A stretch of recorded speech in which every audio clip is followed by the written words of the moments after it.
अक्रूर जी।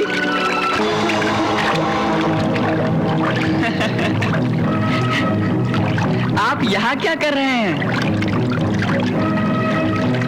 बोलिए ना, क्या कर रहे हो?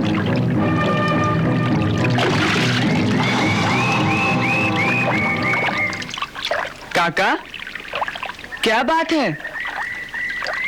क्या देख रहे हो? कुछ नहीं।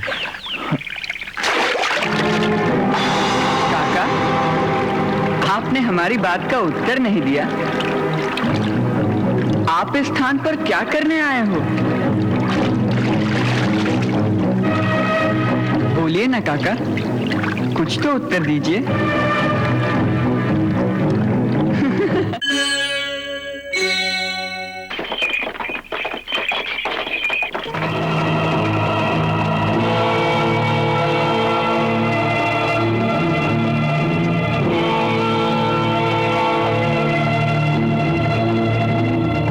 ये सब कौन है? अक्रूर जी, ये अपने ही साथी हैं। सुरक्षा के लिए अपने साथ आए हैं। सुरक्षा?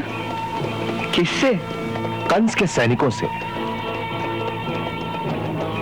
उसकी नीयत में खोट है। हो सकता है कि उसने ऐसी योजना बनाई हो कि मथुरा पहुंचने से पहले ही उसके सैनिक रास्ते में घेर कर हमें मार डालें। इसीलिए हमने उससे भी बचने का प्रबंध कर रखा है। परंतु ये मुट्ठी भर लोग सेना का सामना कर सकेंगे? ये मुट्ठी भर नहीं है। हमने एक आत्म बलिदानी दस्ता तैयार किया है, जिसे ऐसी बहुत सी टुकड़ियों में बांट दिया गया है। एक टुकड़ी हमारे साथ है, एक टुकड़ी आगे यमुना घाट पर पहरा दे रही है, जहां से हमें नदी पार करनी है। ऐसी एक टुकड़ी नदी के पार दूसरे किनारे अपने साथ साथ आगे चल रही है। वो देखिए। हाँ?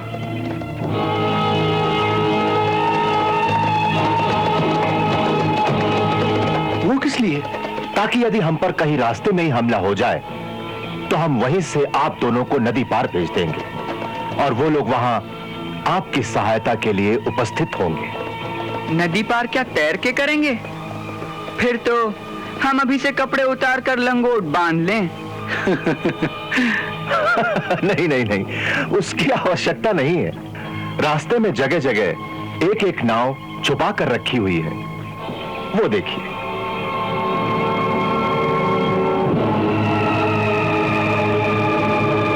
ये सारा प्रबंध तो बहुत अच्छा है अक्रूर जी, परंतु जिस सेना के भय से ये सब कर रहे हैं उसका पता कैसे लगेगा? उसके लिए हमारे साथी इन पहाड़ियों के ऊपर निरंतर पहरा दे रहे हैं। वो देखिए।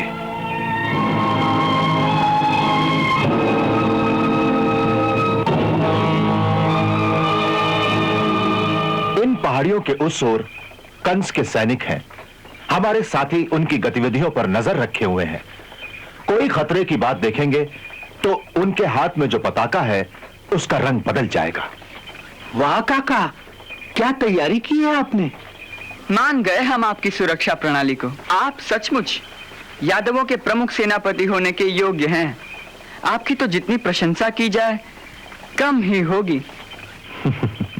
राजकुमार कृष्ण, हमें अपनी प्रशंसा, अपनी किसी पदवी की चिंता नहीं है। चिंता तो इस समय केवल आपकी सुरक्षा की है। यह हमारा दुर्भाग्य है कि हम स्वयं आपको एक हत्यारे के पास लेकर जा रहे हैं और इसे हमारी आत्मा स्वीकार नहीं कर रही है।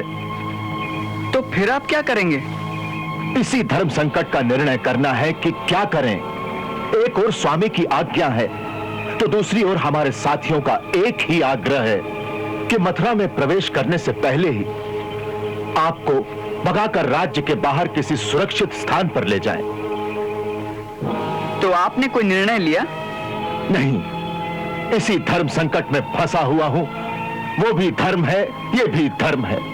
आप निर्णय नहीं कर सकते अक्रूर जी, परंतु मैं निर्णय कर चुका हूं। क्या?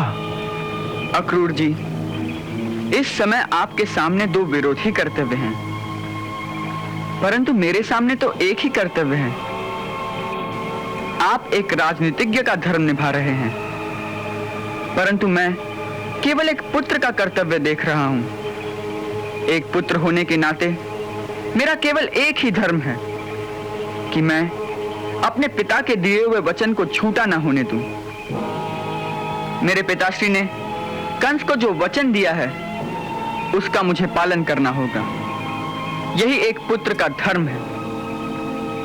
इसीलिए इस समय आपका एक ही कर्तव्य है कि आप अपने स्वामी की आज्ञा अनुसार मुझे ले जाकर महाराज कंस के हवाले कर दीजिए। ये भाग्य की कैसी विडंबना है प्रभु। अच्छी बात है, यदि भाग्य में हजारों यादव वीरों का रक्तपात लिखा है तो ऐसा ही सही। हजारों यादव वीरों का रक्तपात? क्यों? तो आप क्या समझते हैं, आपको कंस के हवाले करके हम चुपचाप खड़े अपने राजकुमार की हत्या का तमाशा देखते रहेंगे? नहीं राजकुमार, नहीं। एक बार आपको उसके सामने खड़ा कर दूं, बस इतने में ही हमारे स्वामी का वचन पूरा हो जाता है। तत्पश्चात उसकी तलवार निकलने से पहले ही हमारे छुपे हुए यादव वीरों की तलवारें बिजली की तरह एक साथ लपक पड़ेंगी। फिर जो घमासान युद्ध होगा उसमें केवल लाशें ही लाशें होंगी। परंतु हमारे यादव वीर अपनी लाशों के ऊपर से आप दोनों को बचाकर निकाल ले जाएंगे, इसका मुझे पूर्ण विश्वास है और आप भी इसका विश्वास कीजिए।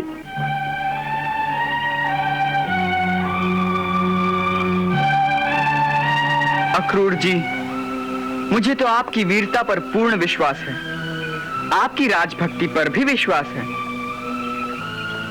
परंतु आपको हम पर विश्वास नहीं। आप पर? अक्रूर जी, जितना आपको अपनी वीरता पर विश्वास है उतना ही विश्वास यदि आप हमारी शक्ति पर कर लें तो फिर यह चिंता करने की आवश्यकता ही नहीं रहेगी।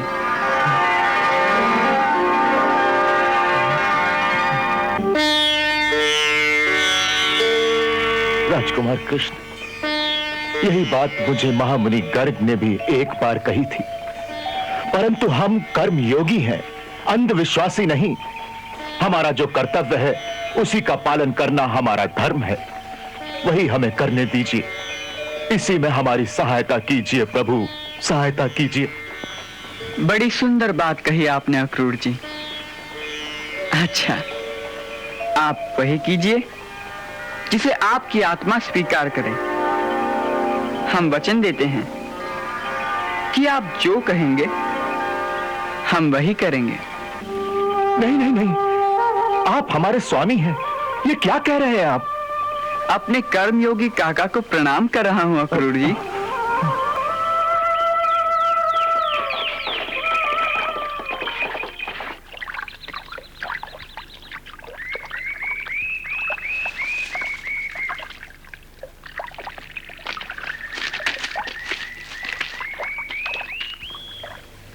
आप लोग यहीं विश्राम कीजिए, मैं अभी आता हूं। अच्छा काका।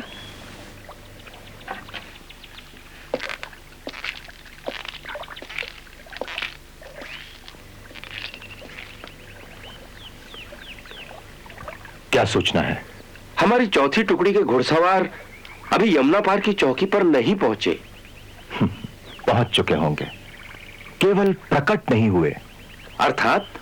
अर्थात ये कि हमारी यही आज्ञा थी, वहां पहुंचकर कहीं छुपे रहें और तभी प्रकट हों जब नदी के दोनों किनारों पर बाकी सारे प्रबंध योजना अनुसार ठीक हों और हम उसका इशारा करें। उसके लिए हमें यमुना जी में स्नान करना पड़ेगा, वही हमारा गुप्त संकेत है। अर्थात? अर्थात ये कि जब तक हम 3 बार डुबकी लगाएंगे तब तक वो प्रकट नहीं होंगे। केवल जब हम चौथी बार डुबकी लगाएंगे वही हमारा गुप्त संकेत होगा कि कार्यवाही का समय आ गया है। वाह, बड़ी सुंदर चाल है आपकी काका। यह रणनीति है राजकुमार, आप नहीं समझोगे। जी, इसे तो आप ही अच्छी तरह समझते हैं। सारथी, हमारे स्नान करने के कपड़े ले आओ।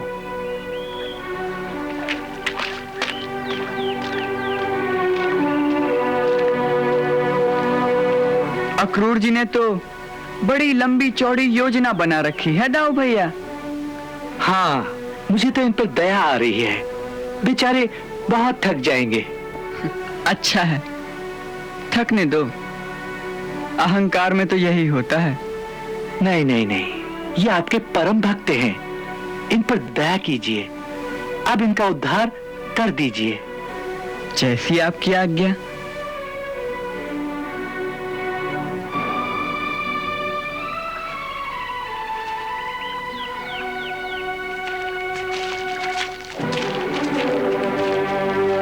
आप लोग यहीं रुकिए, मैं गुप्त संकेत देकर आता हूं। जी।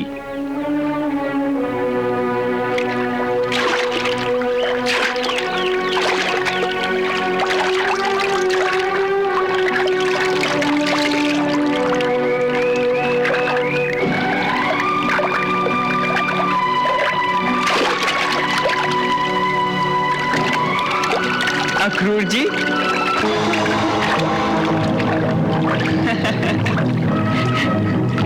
आप यहाँ क्या कर रहे हैं? बोलिए ना, क्या कर रहे हो?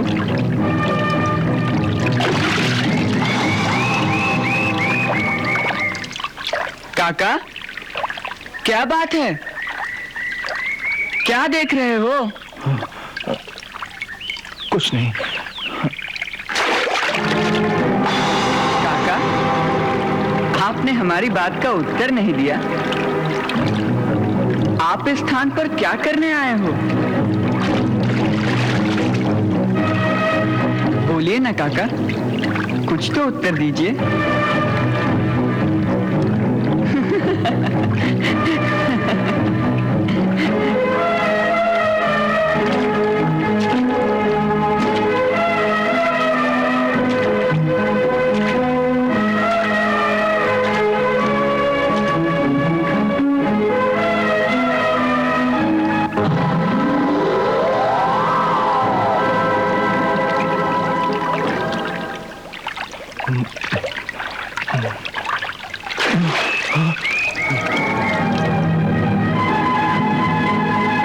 काका, इतने घबराए हुए क्यों हो? क्या बात है? वो नहीं नहीं,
प्रसन्न है।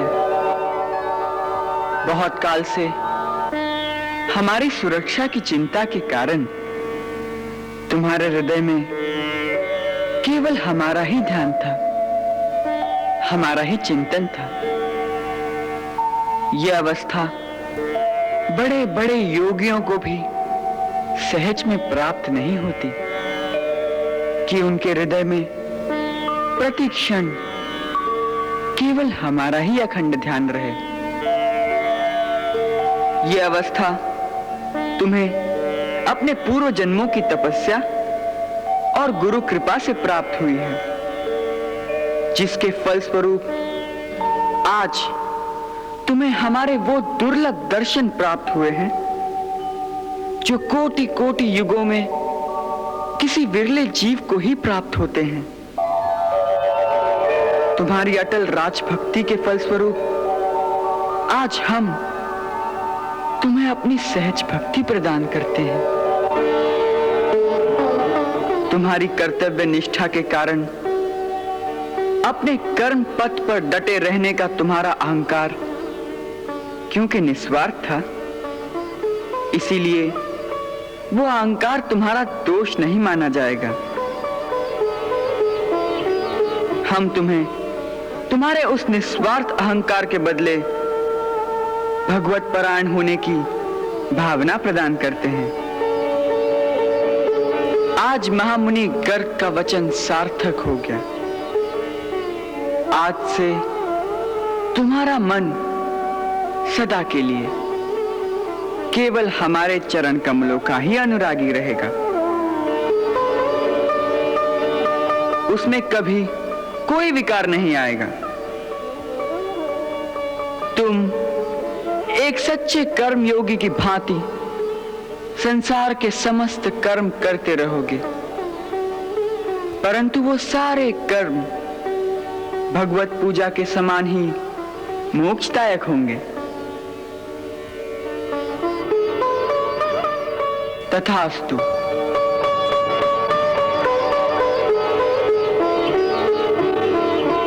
प्रभु,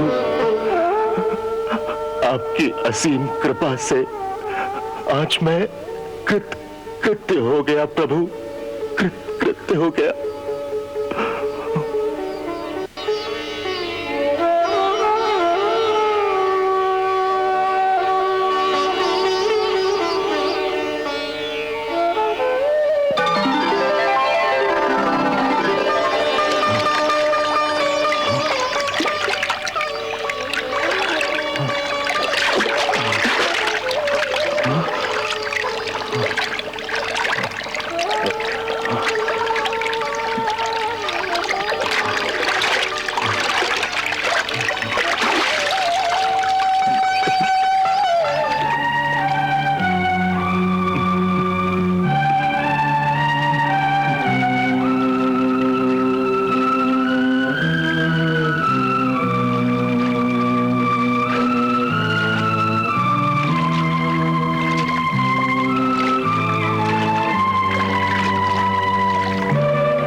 स्वामी, आप चौथी डुबकी लगाना भूल गए।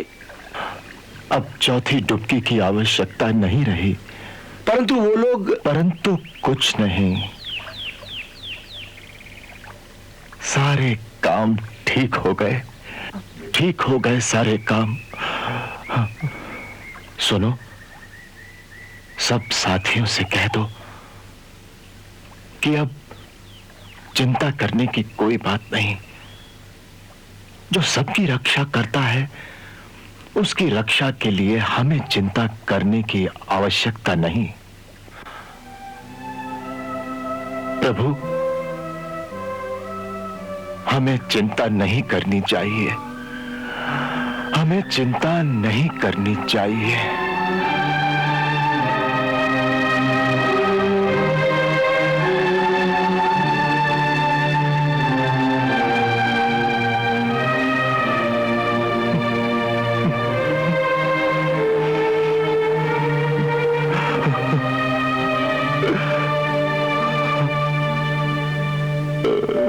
काका, ये आप क्या कर रहे हैं?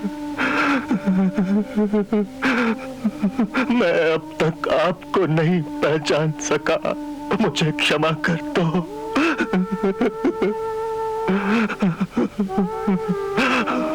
मुझे क्षमा कर दो। उठिए क्रूर प्रभु, जी। मुझे क्षमा कर दो। उठिए क्रूर जी, उठिए, उठिए।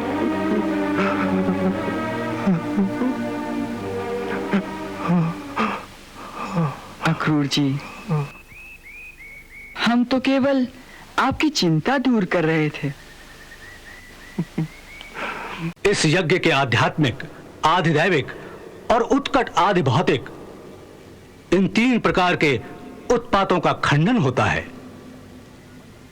यदि यह यज्ञ सफलतापूर्वक संपन्न हो जाए तो समस्त संपदाओं के दाता शंकर भगवान प्रत्यक्ष दर्शन देकर ऐसा वर देते हैं जिससे जरा और मृत्यु दोनों का निवारण हो जाता है। शंकर का दिया हुआ धनुष, पर वो है कहां? आपको शायद ज्ञात नहीं, कई पीढ़ियों से मथुरा के राजकुल के पास है। वो आपको गुप्त कोश में मिलेगा।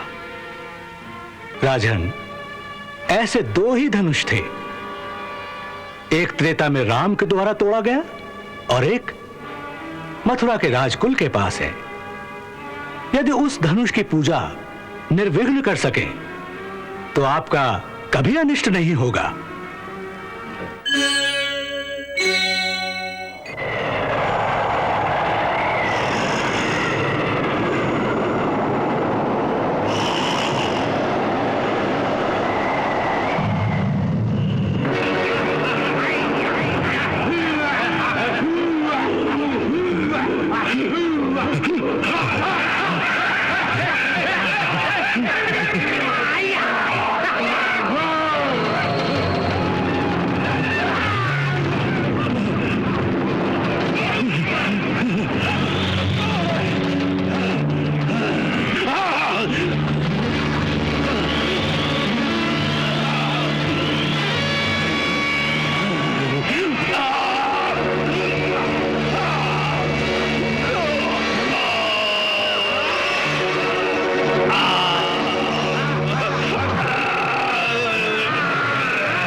दृष्टि को बुलाओ।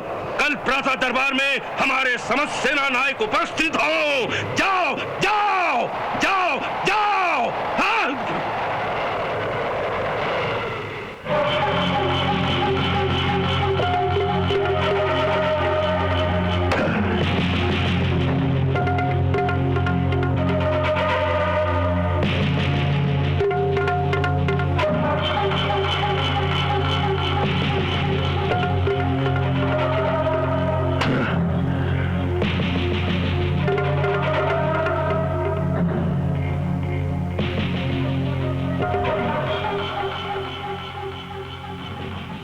महाराज कंस, हमने आपके इस भयानक स्वप्न का विवरण भी सुन लिया और मथुरा के महापंडित सत्यक जी की धारणा भी कि ये स्वप्न किसी बहुत बड़े विनाश का सूचक है, बहुत बड़े विनाश का।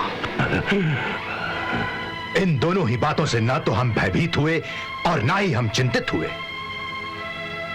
परंतु हमें चिंता हो रही है केवल आपकी इस दशा को देखकर।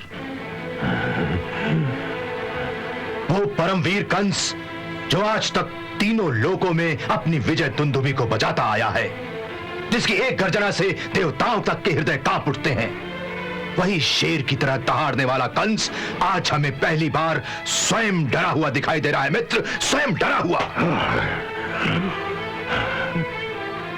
इससे पहले भी हमने कई बार आपको चिंतित देखा है, परंतु इस प्रकार भयभीत कभी नहीं देखा मित्र, कभी नहीं। इसी बात ने हमें चिंता में डाल दिया है मित्र, इसी बात ने, क्योंकि युद्ध नीति कहती है कि शत्रु को जीतने का सबसे पहला गुर यह होता है कि उसे भयभीत कर दो, उसके हृदय में डर पैदा कर दो मित्र, डर। इससे उसकी शक्ति आधी रह जाती है। डरा हुआ योद्धा रण में जाने से पहले ही बाजी हार चुका होता है, किंतु ऐसा व्यक्ति जिसके हृदय में ना कोई डर हो ना कोई भय हो, और वो चारों तरफ से शत्रुओं से घिरा भी हो, तो भी वो अपनी वीरता, हिम्मत और साहस के जोर पर लड़ाई को जीत सकता है। इसलिए सबसे पहला काम तो आप ये करिए मित्र कि अपने हृदय से इस भय को, इस डर को निकाल दीजिए मित्र, निकाल दीजिए। इस डर को कैसे निकाल दूं मित्र, कैसे निकाल दूं? क्योंकि मैं प्रत्यक्ष देख रहा हूं कि तुम्हारा ये त्रिलोक विजयी कंस आज तक हर कदम पर उस बच्चे के सामने हारता चला आ रहा है। उसके सामने हमें अपनी हर चाल में मात खानी पड़ रही है। उसने हमारे परम शक्तिशाली योद्धाओं का एक एक करके संहार किया। वो चाहता तो अब तक हमारा भी संहार अवश्य कर सकता था, पर ऐसा नहीं किया उसने। हमने पहले भी कहा था, ऐसा लगता है कि वो हमारी हंसी उड़ा रहा है, हमारे साथ खिलवाड़ कर रहा है। हाँ, या फिर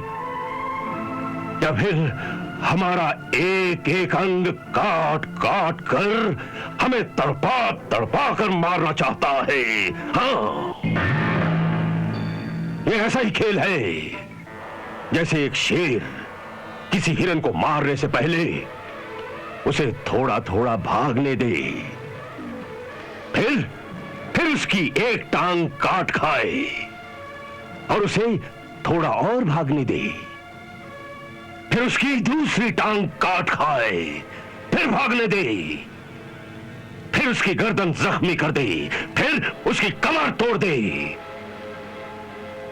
यहां तक कि वो हिरन थक हार कर स्वयं ही उसके सामने धरती पर लेट जाए, जैसे कि लो भैया अब खा लो, मुझे खा लो।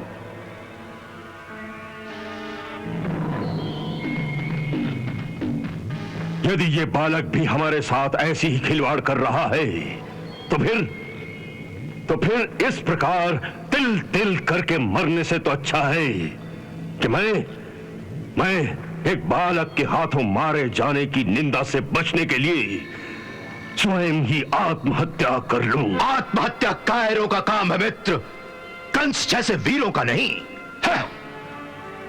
परंतु जिस वीरता को विजय प्राप्त न हो, वो वीरता किस काम की? हो सकता है कि वीर को विजय प्राप्त ना हो, परंतु वीर कभी पराजित भी नहीं होता मित्र, कभी पराजित नहीं होता, क्योंकि पराजित होने से पहले ही वीर युद्ध में मर जाता है, और उसके मरने को मृत्यु नहीं वीर गति कहते हैं मित्र, वीर गति। महाराज बाणासुर, शब्दों के हेर फेर से हार जीत में नहीं बदल जाती। आपने सत्य कहा महाराज, शब्दों के तर्क जाल में उलझने से समस्या का समाधान नहीं हो सकता। समस्या का समाधान होता है कर्म करने से, उपाय करने से। परंतु वो उपाय कौन बताएगा? जो ज्ञानी हो, बुद्धिमान हो। महाराज, वीरता एक मुंह जोर घोड़े की तरह होती है, जिसे ठीक रास्ते पर भगाने के लिए एक अच्छे सवार की आवश्यकता होती है। उसी प्रकार अकेली वीरता कभी नहीं जीत सकती। जीतने के लिए उसे बुद्धि के मार्गदर्शन की आवश्यकता होती है। वो ज्ञानी, वो बुद्धिमान कहां है? यहीं आपकी सेवा में, महापंडित सत्यक जैसे विद्वान इस राज्य में उपस्थित हैं।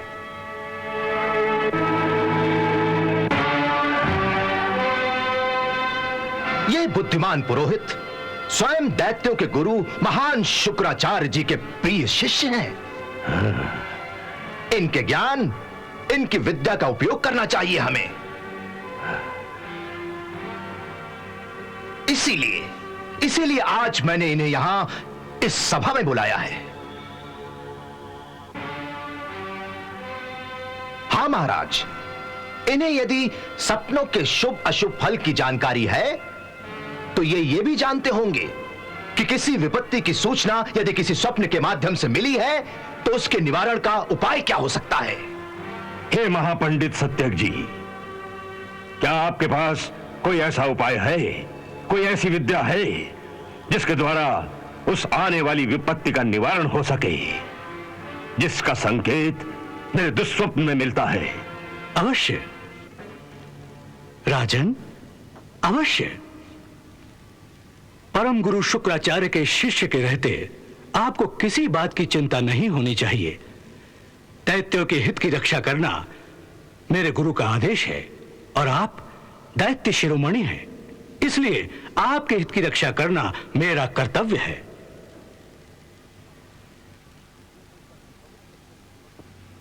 यह सुनकर हम बहुत प्रसन्न हुए।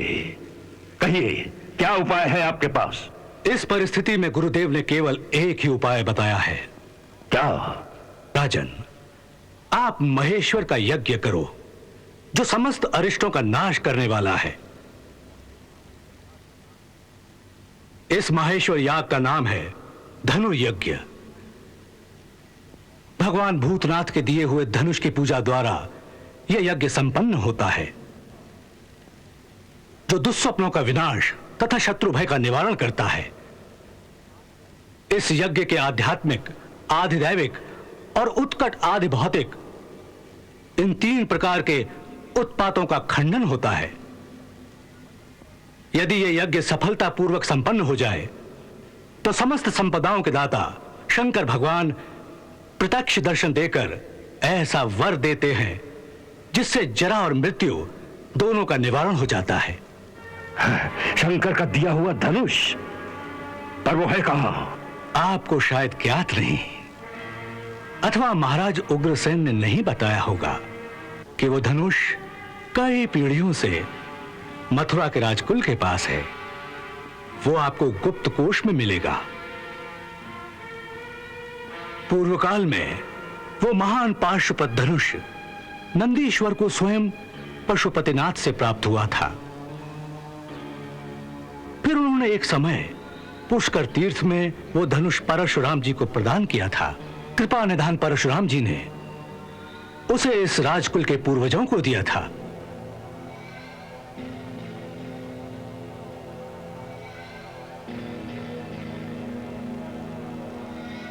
त्रिपुरारि ने उसी धनुष के द्वारा त्रिपुरासुर का वध किया था।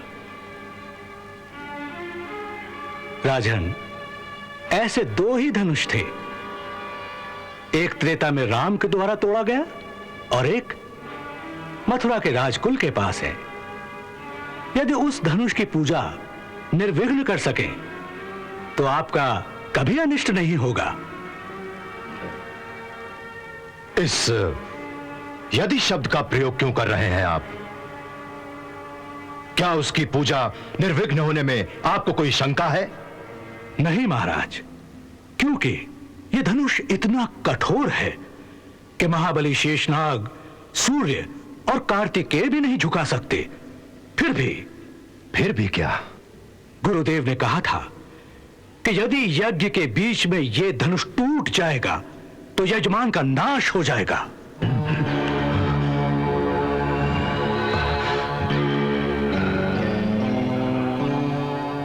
परंतु उन्होंने यह भी कहा था कि नारायण के सिवा इस धनुष को कोई नहीं तोड़ सकेगा। इसलिए मुझे यज्ञ की सफलता में कोई शंका नहीं। महाराज, मेरा परामर्श है कि आप इस महान यज्ञ का अनुष्ठान दृढ़तापूर्वक कीजिए। आपकी विजय होगी महाराज, विजय होगी।